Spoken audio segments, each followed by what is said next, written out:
దేవుని వాక్యాన్ని ధ్యానం చేద్దాం. దేవుడు లోకమును ఎంతో ప్రేమించను కాగా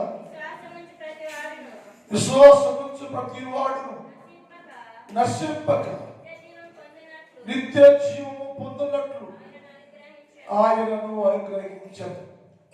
ఈ వాక్య భాగాన్ని మంగళవారం నుంచి ధ్యానం చేస్తున్నాం. ఈ వాక్యం ఈరోజు ముగిస్తున్నాను నేను. మరలా మంగళవారం మరొక విషయంతో కలుసుకుంటాం. ఈ ముగిస్తున్నాను కనుక ఈ వారంతో ఏం నేర్చుకున్నామో ఒకసారి గుర్తు చేస్తున్నాను నేను. యేసుక్రీస్తు ప్రభుల వారు భూలోకానికి అనుగ్రహించబడ్డారు అని నేర్చుకుంటున్నాం. ఎందుకు యేసు ప్రభుల వారు భూలోకంలోనికి మనుష్యుడిగా, నరుడుగా, నరావతారిగా పంపబడవలసిన అవసరం వచ్చింది అంటే తండ్రి దేవుడి జవాబు ఏంటంటే ఆకాశంలో ఉండి, పరిశుద్ధ స్థలంలో ఉండి, ఉన్నత స్థలంలో ఉండి నేను భూలోకాన్ని వెంగి చూస్తే భూలోకం అంతా చెడిపోయింది, పాడైపోయింది, నాశనానికి సమీపంగా ఉంది.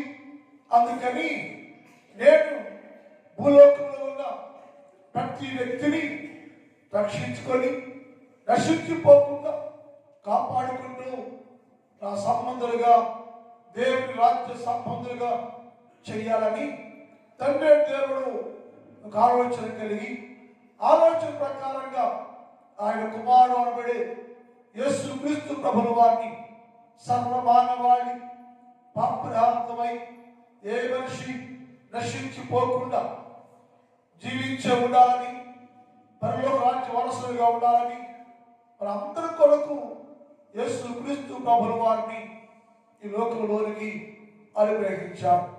ఈ విషయాలను కొన్ని సంవత్సరాలు ధ్యానం చేస్తూనే ఉన్నాం. అది ఉద్దేశం ఏంటంటే ఎందుకు అనుగ్రహించబడ్డాడు అంటే మనుషులందరూ పరిపూర్ణంగా ఉండాలనేది. ఈ సందర్భంలో ఎందుకు యేసు ప్రభుల వారు నీకు అనుగ్రహించబడ్డారంటే మొదటిగా ఎండిపోయిన నీ జీవితాన్ని చిగురింప చేయాలని అని చెప్పారు. మానవ జీవితాలు ఎండిపోయి, వాడిపోయి, ఫలభర్తీ లేకుండా జీవిస్తున్నప్పుడు ఆ జీవితాలను ఫలభర్తీ చేసి ఆ జీవితాలను చిగురింప చేయడానికి ఆయన లోకంలోనికి పంపబడెను అని నేర్చుకున్నాం. మానవ జీవితాలు చిగురు పెట్టేదిగా, ఫలభర్తీగా ఉండాలి, నాలాగే ఉండాలి అని యేసు ప్రభుల వారు మానవాళి కొరకు గొప్ప ప్రణాళికను సిద్ధం చేసి దిగి వచ్చారు అని నేర్చుకున్నాం. రెండోది, నశించే దానిని వెతకడానికి వచ్చారు అని నేర్చుకున్నాం.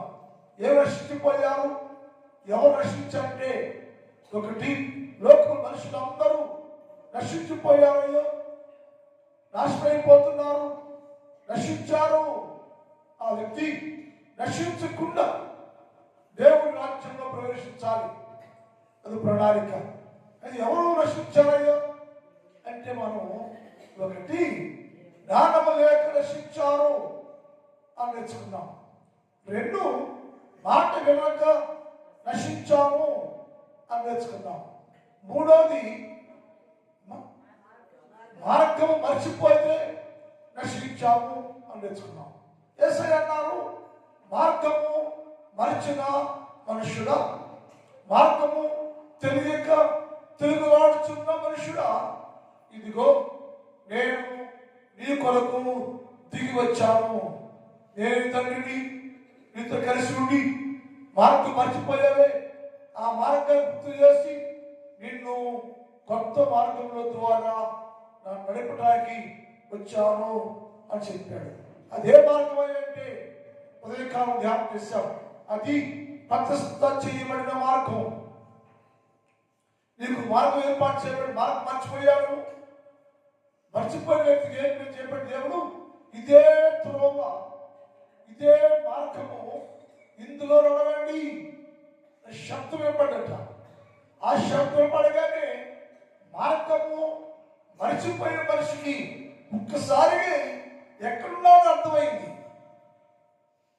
ఇదే త్రోవని యేసు ప్రభువు వారు హెచ్చరిస్తూ ఉంటే ఆ శబ్దాన్ని విన్నారు. ఎవరంటే మార్గము మరిచిన మనుషులు. మార్గమే గుర్తు లేని మనుషులకి ఆ శబ్దం వినపడగానే తను ఎక్కడున్నాడో అర్థమైపోయింది.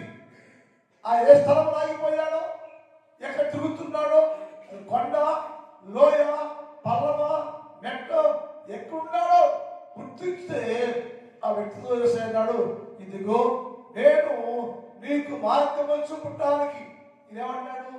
మార్గము చూపుము ఇంటికి అని పాడుతున్నాడు. నేను మార్గం మనిషాను, నేను నాకు తెలియదు, నాకు నీ మార్గం అర్థం కావట్లేదు, నాకు మార్గం చూపేవారు లేరు అంటే మార్గము చూపు ఇంటికి అనే పాట పాడుతూ ఉంటే నా దేవుడు చెప్పాడు, నీకు ఒక మార్గం ఏర్పడి మార్గం ఏంటో తెలియపరుస్తున్నా. అదేంటంటే అది ప్రతిష్ట చేయబడిన మార్గం. అదేంటంటే నూతనముగా ఏర్పాటు చేయబడిన మార్గం. అదేంటంటే నీ కొరకు ఏర్పాటు చేయబడిన మార్గం. అది పరిశుద్ధ మార్గం. అందులోకి ప్రవేశిస్తే ఆ కథలో రావాలని యేసు ప్రభువు వారు మార్గము మరచి తిరిగే మనిషికి చేయకునిచ్చి చేయబట్టుకుని ఆయన మనుషుని దేవుని మార్గంలోనికి నడిపించాడు. అది నేనే మార్గం, నేనే నీకు దిగి వచ్చిన వాడను, నా ద్వారా తప్ప ఎవడు తండ్రి యొద్దకు ఎక్కి వెళ్ళలేదు. నువ్వు తండ్రి యొద్దకు ఎక్కి వెళ్ళాలంటే మార్గం తెలియాలి, మార్గం తెలియాలి నీకు. మన క్రైస్తవులుగా ఉండి 100 సంవత్సరాలుగా యేసు క్రీస్తు ప్రభువు వారి ధ్యానాలు చేస్తున్నాం, పండుగ చేస్తున్నాం. కోట్లాను కోట్ల మంది ఇది వస్తే నవంబరు 25 నుంచి డిసెంబరు 25 దాకా ఆర్భాటంతో గంభీరంగా యేసు క్రీస్తు జన్మదిన వేడుకలు చాలా పాటు చేస్తూ ఉంటాం. అయితే మార్గము నీకు తెలుసా? యేసయ్య మార్గం తెలుసా? ఆ మార్గాన్ని గుర్తిస్తున్నావా? ఆ మార్గాన్ని గుర్తించావా? ఆనాడు నాలుగే మార్గం మర్చిపోయారు. ఆనాడు నాలుగే ఒక రకంగా నడుస్తూ ఉంటే వేరొక మార్గం పంపించారు దేవుడు. నీవు కూడా మార్గం మరిచి ఉంటే ఈ పండుగ దినాలైనా సరే ఏ మార్గం ఏంటి? అది సత్యమైన నిత్యం ఉండే యేసుక్రీస్తు మార్గం. అయితే ఈ కొరకు దిగి వచ్చిన యేసుక్రీస్తు ప్రభువు వారి జీవ మార్గం అని నేర్చుకున్నవారు. ఆ మార్గంలో సాగిపోవాలి. మనం మార్గం మర్చిపోయి మనకు వెళ్ళకుండా ఏదో వచ్చాము, ఏదో ఒక మార్గంలో కూడా వస్తున్నాం కదా, ఏదో ఒక మార్గంలో కూడా వస్తున్నాం కదా అనుకుంటే సరిపోదు. కానీ నీ మార్గంలో తిరిగి నువ్వు తెలుసుకొని వస్తే దేవుడు నిన్ను ఆశీర్వాదకరంగా ఉంచుతాడని లేఖ ద్వారా నేను దినములో ధ్యానం చేశాను. ఇది ఆఖరిగా ఆయన చెప్పాడు, ఎందుకు కుమారుడు అనుగ్రహించబడ్డాడు అంటే ఆయన చెప్పాడు, మీ దుఃఖంలో కింగిపోతున్నారు మీరు. మనుషులందరూ దుఃఖ దినాల్లో ఉన్నారు, దుఃఖాక్రాంతులుగా ఉన్నారు, ఏడుస్తూనే ఉన్నారు, కృంగిపోతున్నారు, కృషించిపోతున్నారు, ఏడుస్తూనే ఉన్నారు, పొలాపిస్తూనే ఉన్నారు, దుఃఖాక్రాంతులుగా ఉన్నారు అని చెప్పాడు. అన్నాడు, దుఃఖపడుగా ధన్యులు మరి ఓదార్చబడతారు అని చెప్పబడింది. ఎందుకు దుఃఖం వచ్చింది నీకు? ఎందుకు ఏడుస్తున్నాను? ఎవరు ఏడుస్తారంటే యేసుక్రీస్తు ప్రభువుతో సంబంధం లేని వారు నుంచి ఏడుస్తూనే ఉంటారు. నీ ఏడుపుకు కారణం ఉంది, నీ ఏడుపుకి దుఃఖం కారణం ఉంది. ఏమిటైనా నాకేందుకు ఏడుపు అంటే దేవుడు చెప్పాడు, నీకు నీవుగా చేసుకున్న స్వయంకృత అపరాధం దాన్ని బట్టి దుఃఖిస్తున్నావు. దేవుడు ఏమైపోయాడు? మహిమ ఏమైపోయింది? ప్రభావం నీలో వెళ్ళిపోయింది. ప్రభావం లేని వాడిగా, మహిమ లేని వాడిగా, ప్రభావాన్ని కోల్పోయి, మహిమను కోల్పోయి, యేసుని కోల్పోయి, ప్రేమను కోల్పోయి, సహవాసం కోల్పోయి, సన్నిధి కోల్పోయి ఒంటరిగానే ఉంటే, దేవుడే లేకుండా ఉంటే, అప్పుడు బట్టి ఈ మనోవ్యాధన కలిగినట్లుగా లేఖనాల్లో ఉంది. ఎందుకయ్యా మనోవ్యాధన, ఎందుకయ్యా ఈ దుఃఖం, ఎందుకయ్యా అంటే అని చెప్పాడు, నీకు నీవుగా ఆజ్ఞను అనుసరించక మానివేశావు కనుక అప్పుడు బట్టి మహిమ ప్రభావము నీలో నుంచి వేరైపోయింది. నీవు యెహోవా ఆజ్ఞను అనుసరించటం మానేశావు, అందువలన మహిమ ప్రభావాలు నీలో నుంచి వేరైపోతే, మనుషులు ఒంటరైపోతే, దిక్కుతోచగా ప్రతి క్షణము శోధన, కష్టం, బాధ కలుగుతుంటే, మానసికంగా మనో దుఃఖము కలిగి కృషించిపోతుంటే యేసయ్యన్నాడు, నేను నీ దుఃఖాన్ని చూశానన్నాడు. అసలు దుఃఖం ఎందుకయ్యా అంటే బైబిల్ చెప్తుంది. 14 అధ్యాయం 7 చదువుతాం. 14:7 యెహోవా మా తిరుగుబాటు అనేకములు నీకు విరోధముగా మేము పాపం చేశాము, మా దోషములు మా మీద దోషారోపణ చేస్తామని గమనించాలి. ఎందుకు దేవుడు పోయి అంటే నీ మీద పాపం, నీ మీద తిరుగుబాటు, నీ మీద దోషం ఉంది. నీ దోషం ఏంటంటే నువ్వు పాపివి అంటుంది. అది దోషారోపణ చేస్తా ఉంది, రూపిస్తా ఉంది. అప్పుడు ప్రభావము నీలో నుంచి వెళ్ళిపోయాను, దేవుడు నిన్ను విడిచిపెట్టేశాను. కారణం ఏంటయ్యా? ఎప్పుడైతే యేసు ప్రభువుల వారు విడిచిపెట్టేశాడో, వదిలేశాడో, ప్రభావం పోయిందో, మహిమ పోయిందో, నీకు శ్రమలు, కష్టాలు కలిగాయి. ఈ శ్రమలో, ఈ కష్టంలో మనుషులు దుఃఖాక్రాంతులుగా ఉండిపోయారు, చింతిస్తూ ఉండరు. వారు మనో దుఃఖమే కలిగి ఉండిరి. ఎందుకు ఏడుస్తున్నావయ్యా అంటే వీరు అంటున్నాడు, వారు తిరుగుబాటులు అనేక ఒకటి కాదయ్యా.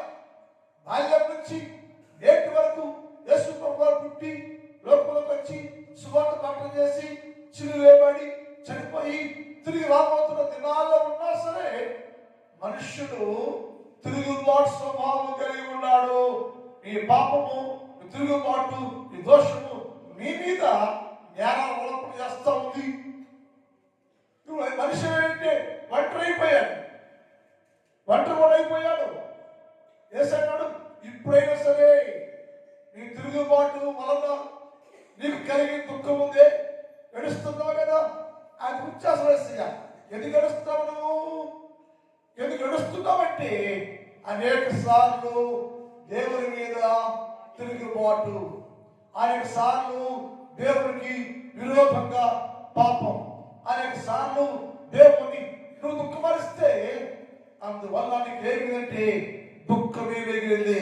దేవుడు నిన్ను ఎడబాస్యను, మహిమ ప్రభావాలు నీలో వెళ్ళిపోయారు.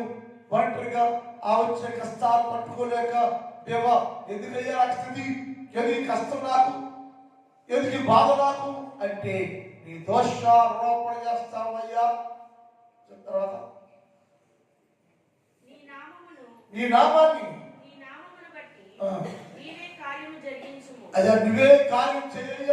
మీరు గమనించాలి, ఏడుస్తున్న వ్యక్తి నేను పాపం చేశాను, తిరుగుబాటు చేశాను, న్యాయం చేశాను, శిక్షణ వస్తున్నాను, నేను నీవే కార్యం చేయగలవయ్యా, నన్ను క్షమించి దయచేసి జ్ఞాపకం చేసుకుని ఈ తిరుగుబాటులో కలిగినటువంటి దోషం, పాపాన్ని నివారణ చేసి నా దుఃఖాన్ని తొలగించి సంతోషమయ్యా. ఆ కార్యము నీవు మాత్రమే చేయగలవయ్యా, ఆ కార్యం నీవు చేయగలవు. శిస్తు ఏ మనుషులు నా మీద దోషం చేస్తున్నా, నా దోషం ఉంది, నా పాపం ఉంది, నన్ను నాలో తీసేయలేరు. అదనంత కాలం నేను ఏడుస్తూనే ఉంటా, దుఃఖపడుతూనే ఉంటా. నీకు మధ్యలో అఘాతంగా ఉంది, అడ్డంగా ఉంది. దానివల్ల నీ సహవాసాన్ని కోల్పోతున్నాను నేను. నువ్వు మాత్రం కార్యం చేయగలవయ్యా, చెయ్యయ్యా అని మనోవ్యాధంతో దుఃఖపడుతూ ఉంటే ఏడుస్తుందట. ఇలా ప్రపంచ క్రైస్తవులు చాలా మంది ఏసై లేకుండా ఉంటున్నాం, ఏసై లేకుండా పండుగ చేస్తున్నాం, ఏసై లేకుండా ప్రార్థన చేస్తాం. నేనంట ఇప్పుడైనా 2025వ సంవత్సరం ముగింపులో సరే నీలో దుఃఖం ఎందుకు వచ్చిందో, ఎక్కడ పొరపాటు చేశావో, ఎక్కడ పడిపోయావో, ఏదో దేవుడు దూరంగా ఉంటున్నావో గ్రహించుకొని దుఃఖాన్ని అడిగాను. నీ మాత్రం కార్యం చేయగలవయ్యా, నువ్వు మాత్రం ఆ దుఃఖాన్ని తీసేయగలవయ్యా అని అడుగుతూ ఉంటే తండ్రి దేవుడు వారి మొరలు విని నేను నీ దుఃఖ దినాలు సమాప్తి చేస్తాను, దుఃఖాన్ని తీసేస్తాను. నేను ఎలా తీసేస్తావయ్యా? ఆజ్ఞాపిస్తావా? పో అంటావా? అంత సులువు దాన్ని తీసివేయలేను, నేను తీసివేస్తాను అంటున్నప్పుడు మరొక మాట వాళ్ళు పశ్చాత్తాపడుతున్నారు. వాక్యాలు 1వ అధ్యాయం 4 అమ్మా, నియామ కూడకలకు ఎవరు రాలేక సియోను మార్గములు ప్రలాపించుట. ఏది? మార్గాలు ఏడుస్తున్నట. ఎందుకని? ఈ మార్గంలో గుండా ప్రజలని మేము రాలేకపోతున్నాం, నిస్సంగం ఉండలేకపోతున్నాం. మనం ఉన్నాం.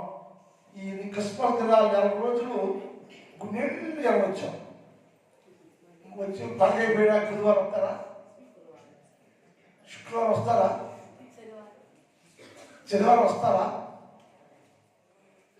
ఈ గుండెని జరగడానికి లేదు రాదు. ఎందుకని ఎందుకు రారు? నియామక కారక దేవుడు ఏం చేశాడు? నియామక కోడికలు విసర్జించేశావు. మళ్ళీ సంవత్సరం వస్తాను. 5 రోజులు ఉపవాస ప్రాంతాలు ఉంటే 50 మంది ఉంటే 40 మంది ఉంటే మీరు ఎక్కడ ఉంటున్నారంట?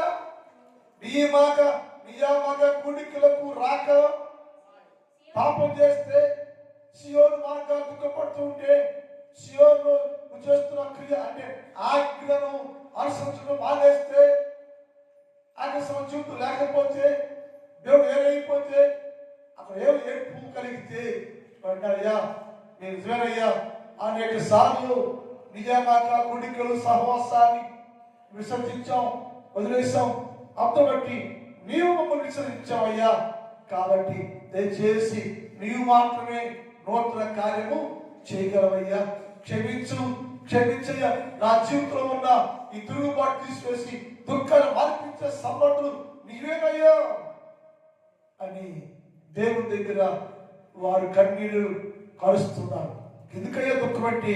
తిరుగుబాటు, నిర్లక్ష్యం, దేవుని చట్టాన్ని అతిక్రమించటం. అందువలన నీకు నీవుగా తెచ్చుకుంటే వచ్చేదే దుఃఖం. ఏడుస్తూనే ఉన్నాం.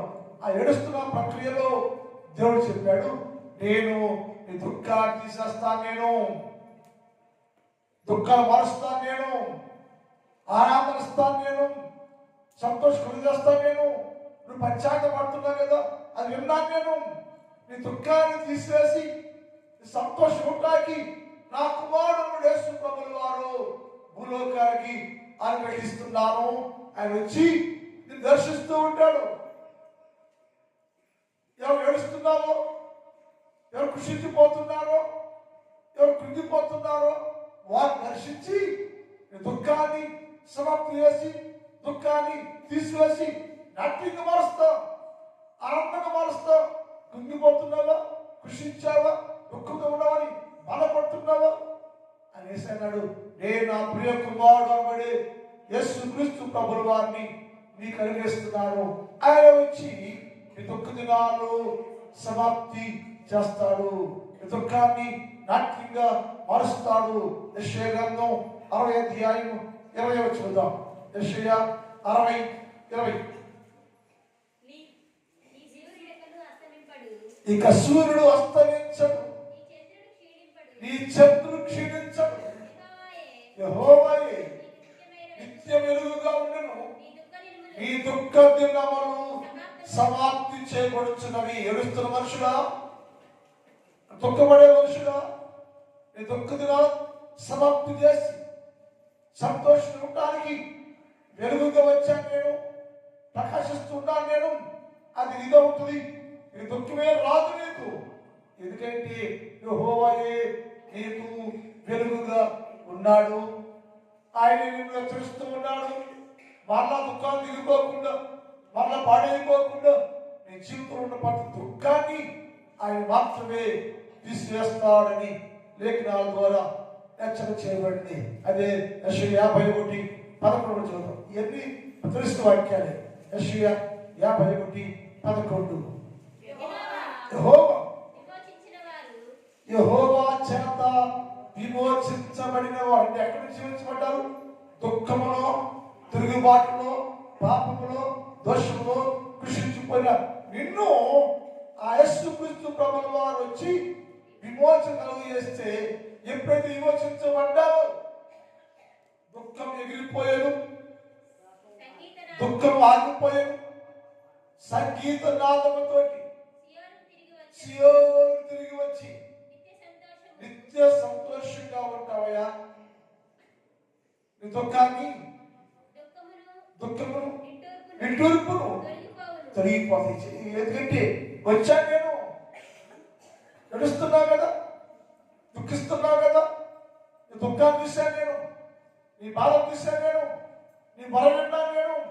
నీకు కలిగిన మనోవేదనను తీసివేసి, దుఃఖాన్ని తొలగించేసి, నీకు సంతోషాన్ని, ఆనందాన్ని కలుగజేసి నిత్యము దేవుని సన్నిధిలో ఆనందించేవారుగా చేయటానికి తండ్రి కుమారుడైన యేసుక్రీస్తు ప్రభువు వారిని లోకానికి అనుగ్రహించి ఆయన వచ్చి ఏసైతే దుఃఖపడుచున్న వారు చెప్పాడు, దుఃఖపడుచున్న వారులారా మీరు ధన్యులు, మీరు ఓదార్చబడతారు.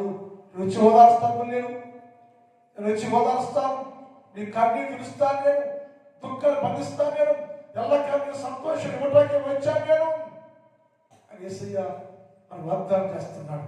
దేవుని సన్నిధిలో దుఃఖపడుతున్న వారు అన్నాడు, ఎందుకు వచ్చావయ్యా అంటే ఈ దుఃఖ దినాలు సమాప్తి చేసి, దుఃఖాన్ని తీసివేసి ఆనందాన్ని కలుగు చేస్తా.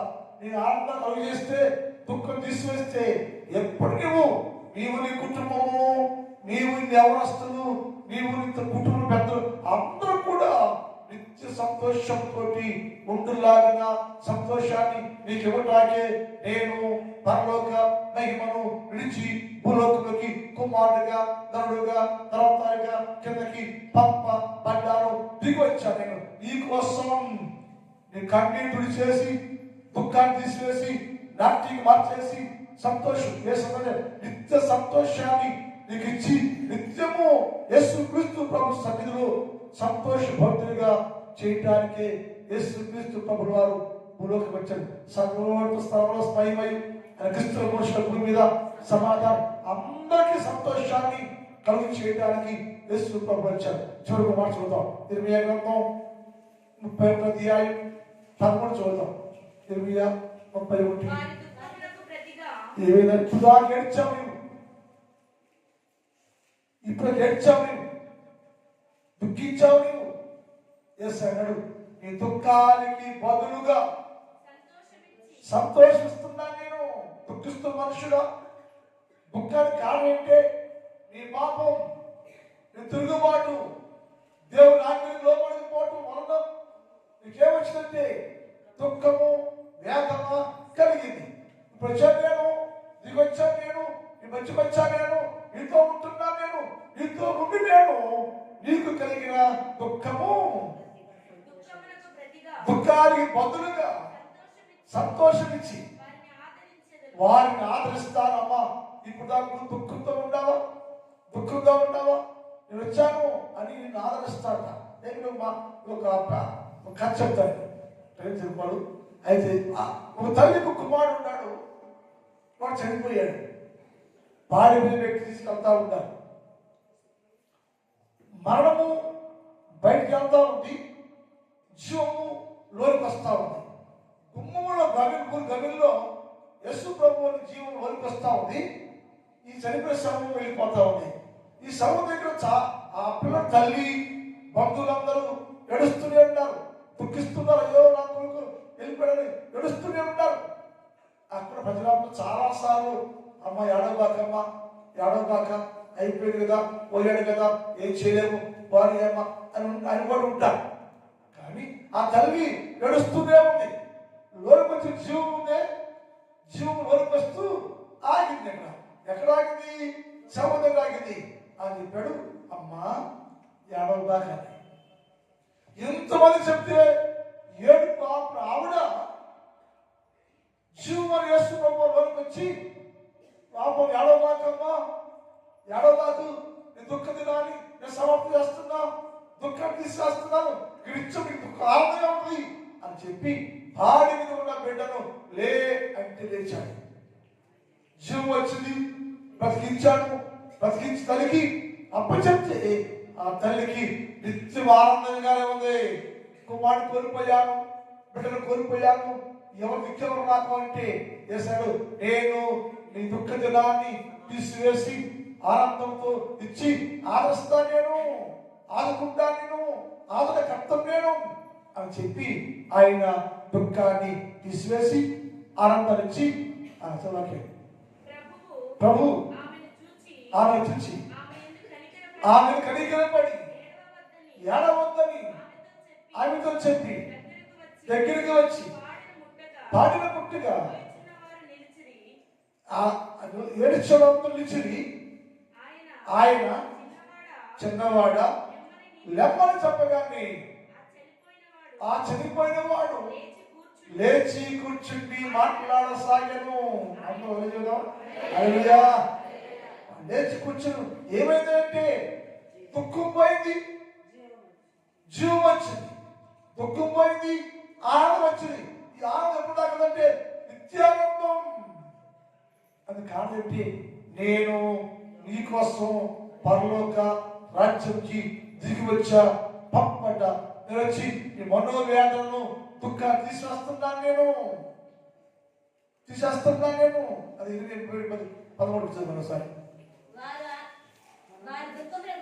ప్రతిగా సంతోషాన్ని ఇచ్చి ఆదరించి విచారణ కొట్టివేసి నీకు నేడు వారికి మరణ ఆనందం కలుగు చేసి కనుక వారి కన్యకలను, వారి పిల్లలను, వారి తల్లిదండ్రులను అందరూ దేవుని స్థితిలో నిత్యానందం కలుగుదురు గాక.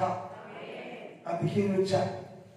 నీవు, నీ కుటుంబం, నీ యవ్వనులు, నీ వృద్ధులు, నీ కుటుంబ అందరూ, నీ సంఘంలో ప్రజలందరూ, దేశం ప్రజలందరూ నిత్యము ఆనంద భద్రగా చేయటానికి నేను పరలోకం నుంచి కిందకు దిగొచ్చాను. నా పేరు యేసు. మీ దేవుడే. నేను పండుగ చేస్తూ ఏమి యేసు క్రీస్తు ఆచారం చేస్తూ ఆహ్వానం చేయకుండానే, యేసే లేకుండానే ఉంటే ఎప్పటికీ దుఃఖం బాధ నీకు. ఇప్పుడైనా సరే పశ్చాత్తాపడుతుంటే దేవా ఎందుకా నాకు నా సహవాసం అయ్యా, మీతో లేని నేను ఇప్పుడు సహాయం చేయయ్యా అంటే ఆయన వాగ్దానం అంటే దుఃఖపడుచున్న వారు ధన్యులు, వారు ఓదార్చబడుదురు. నీకు సంతానికి నిత్య ఆనందము కలుగును గాక. ప్రార్థన. నా తండ్రి, నీ పాదములకు వందనాలు. పరిశుద్ధుడైన దేవ, నీకే తీస్తున్నాను. ఉదయకాలమయ్యా ఈ వారం అంతా నీ మాతో మాట్లాడాను. శ్రేష్టమైన సందేశాన్ని నాకు అందించాను. ఈరోజు సారాంశాన్ని గ్రహించుకొని ఈ బిడ్డలందరిలో జీవించు సహాయం చేయి. ఉదయకాలంలో ఈ స్థలంలో మోకరించిన ప్రతి బిడ్డను దర్శించండి, దీవించండి, ఆశీర్వదించండి, బలపరచండి. నా సంఘాన్ని బట్టి ప్రార్థన చేస్తున్నా.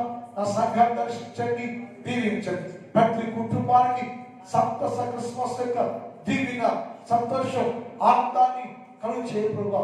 నా సంఘంలో ప్రతి కుటుంబానికి పరిపూర్ణ సంతోషము, నిత్య సంతోషము కలుగు చేయమని ప్రార్థన చేస్తున్నా.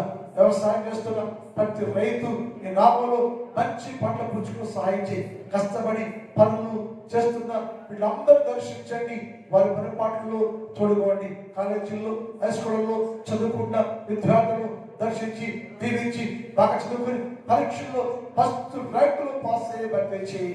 ఈ రోజంతా ఈ నామంలో అందరూ దీవించి ఆశీర్వదించి పొందుకోమని యేసు వారి పరిశుద్ధ నామములో ప్రార్థిస్తున్నాం తండ్రి.